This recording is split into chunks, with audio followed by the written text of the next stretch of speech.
বিজেপির রাষ্ট্রীয় অধিবেশন আর সেই অধিবেশনেও বাংলা প্রসঙ্গ। নাড্ডার মুখে ফের বাংলা দখল। বাংলা দখলের কথা, বাংলা দখল আর বেশি দেরি নয়। রাষ্ট্রীয় অধিবেশনে দাবি করেছেন জেপি নাড্ডা। ভেঙ্কটেশ্বর লারি রয়েছে আমার সঙ্গে। ভেঙ্কটেশ্বর, ঠিক কি বললেন জেপি নাড্ডা, কি দাবি তার?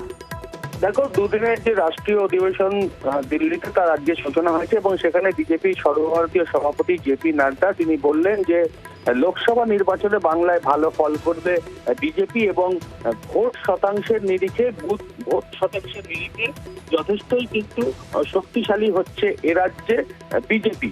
এবং 3 থেকে 77টি বিধানসভায় বিজেপি প্রতিনিধিরা তারা বিভিন্ন রাজ্যে রয়েছে, বিভিন্ন তারা বিধানসভা কেন্দ্রে রয়েছে এবং আগামীতে 24-এর যে লোকসভা নির্বাচন সেই নির্বাচনে বাংলা থেকে ভালো ফল করবে। পাশাপাশি বাংলা দখল অর্থাৎ বাংলায় বিজেপি সরকার আসতে আর খুব দেরি নেই, এমনটাই কিন্তু জেপি নাড্ডা তিনি উল্লেখ করেছেন। এবং তবে পাশাপাশি বাংলায় যে সমস্ত বুথ রয়েছে সেই সমস্ত বুথকে আরো শক্তিশালী করতে হবে, এমনটাও কিন্তু বার্তা দিয়েছেন জেপি নাড্ডা। সব মিলিয়ে একেবারে দুদিনের যে রাষ্ট্রীয় অধিবেশন বিজেপির দিল্লিতে আজ থেকেই শুরু হয়েছে, সেখানে বাংলার প্রসঙ্গ শুধু নয় এবং বাংলায় 24-এ ভালো ফল করবে বিজেপি, পাশাপাশি বাংলা দখল করার ক্ষেত্রেও যে খুব দেরি নেই, বাংলায় বিজেপি সরকার গঠন করবে, তেমনটাও কিন্তু উল্লেখ করেছেন বিজেপির সর্বভারতীয় সভাপতি জেপি নাড্ডা। বেশ ভেঙ্কটেশ্বর, বিজেপির সর্বভারতীয় সভাপতি জেপি নাড্ডা ঠিক কি দাবি করেছেন শোনাবো। हमारी वोट परसेंटेज वेस्ट बंगाल में 10% थी। हमारी सीट की संख्या 3 थी विधानसभा में।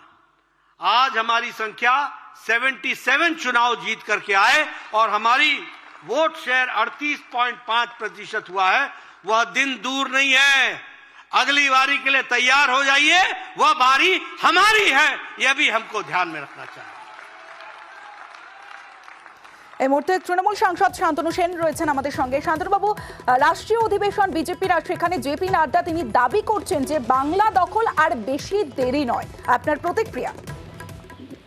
দেখুন, যারা অতীত থেকে শিক্ষা দেয় না তাদের দোকান কাটা নির্লজ্জ বলে।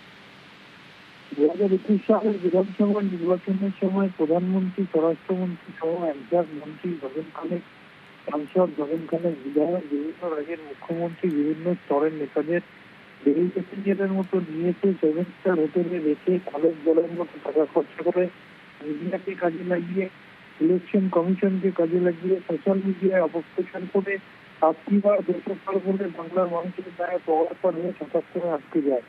আর এখন যদি বিরোধী দলনেতা লোকসভা নেতাকে জিজ্ঞেস করেন আপনার বিরোধী সংখ্যা কত, এটা 4 না 50 না 65 তিনি নিজেই কয়েকদিনে বলতে পারবেন না। তারপরে আসানসোলের বাইরের লোকসভায় বলুন বা 7টা বিধানসভার উপনির্বাচন বা উপনির্বাচন বা পঞ্চায়েত নির্বাচন, প্রত্যেকটা জায়গাতেই বিজেপি ধরাশায়ী হচ্ছে।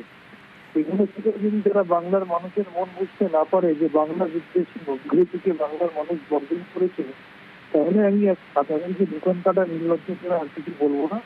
আমার যেটা মনে হয় জেপি নাড্ডা নিজেও বাস্তবটা জানে, কিন্তু কর্মীদের তো চাঙ্গা রাখতে হবে, সেই জন্য এই ধরনের কথাগুলো বলছে। আয়নার সামনে দাঁড়ালে তিনি নিজে এই কথাগুলো বলতে পারবেন না।